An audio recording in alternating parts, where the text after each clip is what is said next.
Hello everyone, we are the representatives of Start Now, Earn Later. We will now conduct an interview about budgeting. So let's start. So ito yung napili namin i-interviewin ngayon, paano mo? Ako po si Piolo Bisamonte, first year college po, BS Criminology. Kaya ka namin in-interview ngayon kasi may advocacy kami sa website namin and kailangan namin yung information na ibibigay mo para sa mga future students magamit nila ito. So, let's start. First question, do you budget as a student? Why or why not? Of course, nagbabudget tayo. First of all, bakit nga ba tayo nagbabudget? Nagbabudget tayo para malaman natin kung paano natin makakayos yung pera natin. For example, meron ako 100 ngayon. Siyempre, binigay ito sa akin para ma-budget ko ngayong araw. Bali ang gagawin ko, bibili ako ng mga mas murang pagkain. Kaya, kung di mura, marami, pero nakakabusog. Yung parang trick mo dun is, kailangan maghahanap ka talaga ng alternative na mas mura para... Mas mura. Kung di man mas mura, yung mas nakakabusog, nasulit sa 100. Kumbaga, hindi mo na sinasayang yung baon mo na 100 sa mga, kunyari, mga snack, gano'n. Snack. Hindi na kasi, ngayon, sa panahon ngayon, grabe na rin kasi inflation ngayon eh. Yung piso mo nga, sa tutusin lang ng halaga. Okay, ito. Yung second question natin, why did you start budgeting? Ba't ako nagsimula? Simple, para makatipid. Ayun lang. Okay. Bakit mas nakakatipid yung mga yung pag nag-budget ka kaysa sa wala kang budget? Kasi isipin mo, kung di ako magbabudget, paano pagkakasya yung 100 nga? Tulad nga sabi ko kanina, yung 100, paano pagkakasya yung sa isang araw? Kung di ako magbabudget, syempre unahin ko yung mga kagustuhan ko kasi sa kailangan ko talaga. Kumbaga, inuna mo yung wants mo kaysa sa needs. Galing. Ayun. Pangatlong tanong natin is, was it hard to start? What was the hardest part? Chef, lahat naman talaga ng bagay may hirap eh. Lalo na yung pagbabudget. Sa simula, ang hirap talaga mag-budget niyan. Bakit? Siyempre, binata. Di ba? Binata dalaga. May maraming gusto, maraming luho. Yung pinakamahirap doon yung didisiplinahin mo sarili mo.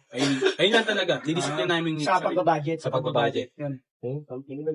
Nag-budget ka na ba? Tapos hindi mo nasunod?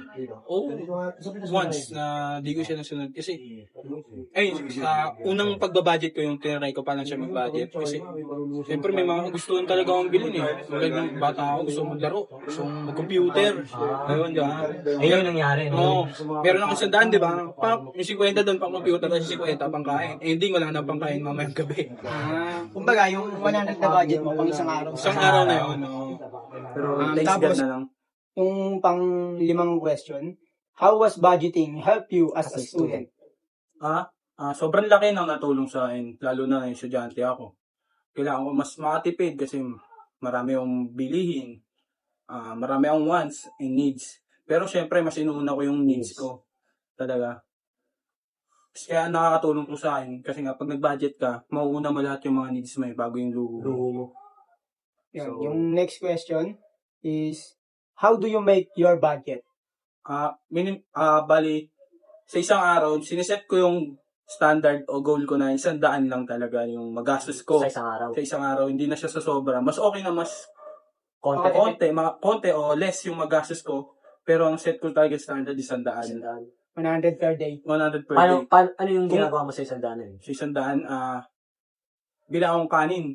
Meron kasing kanin dito na 3.20. Siyempre, pwede ko nang kainin yun ng umaga hanggang tanghali. Tapos may ulam na tag-20, mga gulay, kung gusto ko na may mga laman-laman, manok, mga tag-30, kaya 15. Yan lang. Sa tabi-tabi. Tabi-tabi. Yung mga binibili mo. Sa mga vendor. Ganun. Di umikot lang yung budget mo sa pagkain. Sa pagkain lang mismo. Yung 100 lang Pero may nakalaan naman sa mga school supplies, pero di naman kasi ako masyado nag-school supplies, lalo naman na college. More on lang kami. Sulat lang naman sa yellow pad, tapos ayun na yun. Okay. Yung next na question po natin is, how do you track your spending? Ayun, natatrack ko siya by sineset ko yung standard ko na 100 isang araw. Bali, sa isang linggo, 700. Pero may sumusobra pa doon kasi minsan may mga... May less. Meron, tulad pa yun, ang pamasahe ko pa pala. Bali, yung 100 pagkain, tapos yung 50 kada araw, pamasahe. Balikan naman na yon. So, pumapatak siya sa isang linggo, hindi, 1,050 lang. 1,050. Yun. Ganun ko siya. Ganun ko lang siya tinatrap. Hindi ko na siya kasi sinusulat. Kasi kung susulat ko pa, mas komplikado pa. Para sa akin lang naman. Ito yung next question natin is, do you save money each month? Every week? How? Sa ngayon, tatabi ako. Diba? Kunyari, sa isang linggo, nagkakaroon ako ng 1K. Sa mga extra ko, sa mga sideline ko, magtatabi ako ng doon, 500. 100. Bali yung 500 na yon, madadagdagan pa naman yan eh. Siyempre, may mga nahihingan pa naman ako, may nagpapadala sa akin, kaya lalo pa siya madadagdagan. Pero, nagtatabi ako ng 500. Yung next question po natin is, what are the tips you give other students? Tips ko lang sa inyo mga estudyante, disiplina at saka maging faithful lang tayo kung anong meron tayo. Ayun lang. Kumbaga, maging kontento ka sa Lalo, tas, kung pwede mo naman unahin luho mo basta, nagawa mo na lahat Kaya na. needs mo. Ay, Na-provide mo na yung mga needs mo. Tsaka mo na gawin yung gusto mong gawin. Basta wag mong unahin yung Huwag unahin luho mo. Mga wants. Lagi niyong isipin mga students. Needs. Okay din yun yung sinabi ni Mr. Piola na yung maging faithful ay parang faithful. Kasi parang may iwasan mo rin mag-budget. Ay, may iwasan mo rin gumastos kapag Parang kontento ka kung ano yung nakalapag sa mesa nyo. Kung ano yung makakain nyo, di ba? Parang nakakontento ka. Correct. Next question is, how do you stop yourself from spending too much? Ayun nga. Tinatak ko lang kasi sa isip ko na may needs. Lagi kong unahin yung needs. Gawin lang na sa isip ko, laging unahin mo lang yung kailangan mo kaysa sa gusto mo. Kaya di ako napapagastos. Kung minsan, napapagastos naman talaga tayo ng sobra. Pero, mas nauna ako pa rin naman talaga yung needs ko. Okay. Yung next question natin po is, what's one money mistake you'd made? Inubos ko yung 1,000 sa isang araw. Ano yung nangyari? Wala lang, feeling ko kasi may pera ako nun 1,000, di ba? Sa malagastos yun. Sa luho, sa pagkain. Kumbaga, kung ano-ano, binili ko. Sa madaling salita, kung ano-ano. Halo yun, wants, needs, kahit di kailangan. Kahit di kailangan nabibili. Mm-hmm. Yung next question natin is, does budgeting make you feel more in control? Mas nagiging control ko sarili ko kasi mas naiiwas ko sarili ko yung na unahin yung mga hindi ko kailangan eh. Siyempre, kung may control ka sa sarili mo, mas mauna mo yung kailangan mo. Okay. Ito po, yung last na question natin is, what advice would you give to students who want to start budgeting? Unang-unang lagi nyo isipin na unahin yung wants. Needs. Huwag nyo unahin yung wants, unahin nyo yung lagi yung needs. Bakit nga ba? Kasi kung unahin mo, edi paano mo i-start yung budget mo? Paano mo mapapalago pa yung sarili mo sa pagbabudget ng pera? Simple lang naman mag-budget eh. Disiplina lang yung kailangan natin. Yun lang guys. Thank you po sa oras na bigay mo sa amin para ma-interview ka namin. Walang problema doon. Basta yun lang naman lagi natin tandaan eh. Maging faithful tayo. Salamat po. Salamat. Good day everyone, my name is Carla Castapitas. Now we were having an interview about budgeting. First question, do you have budget as a student? Why or why not? Yeah, for me, yes, because I budget as a student to make sure I don't run out of money and I can afford what I need. That's good. Next, for number 2, why did you start budgeting? I started budgeting because I wanted to save money and avoid spending too much. For number 3, was it hard to start? What was the hardest part? It was a bit hard at first, especially figuring out my expenses, but I got used to it. For number 4, have you ever gone over your budget? What happened? Yes, I've gone over my budget before, which meant I had less money left for the important things that I need to stay in a way. Okay. For number 5, how was budgeting help you as a student?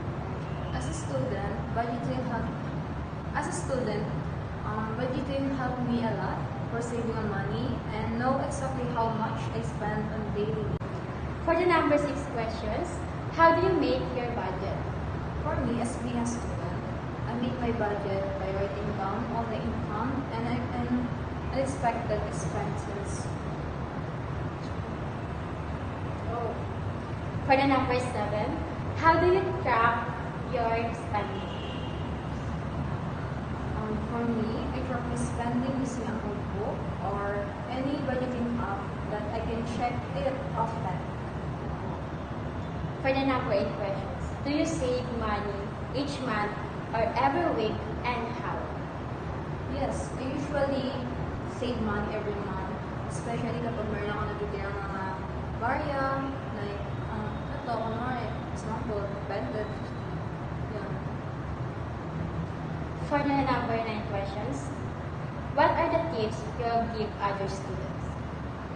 For me, as a student, sa inyong lahat, ang tips na mabibigay ko is, list all your expenses and save a bit regularly and avoid impulse buying some things that you're not really need. For the number 10 questions, how do you stop yourself from spending too much? I stop spending too much Yes. on myself by staying focused on what I need to budget and before buying it. Kasi paano naman kung hindi mo pala kailangan mo itong bagay, so bakit mo pa bibili? Yeah. Kasi most of us, nag-spend tayo ng money sa mga hindi naman natin kailangan. Yung akala natin kailangan natin pero hindi naman pa natin siya magagamit sa mga other day. For the number 11 questions, what's one money mistake you have made? For me, as Yes. a student, one mistake I made was spending too much on something that I don't need. Like, for example, mas inuuna ko yung wants ko kaysa sa needs na dapat inuuna. Yan din yung mga napapansin ko in other student.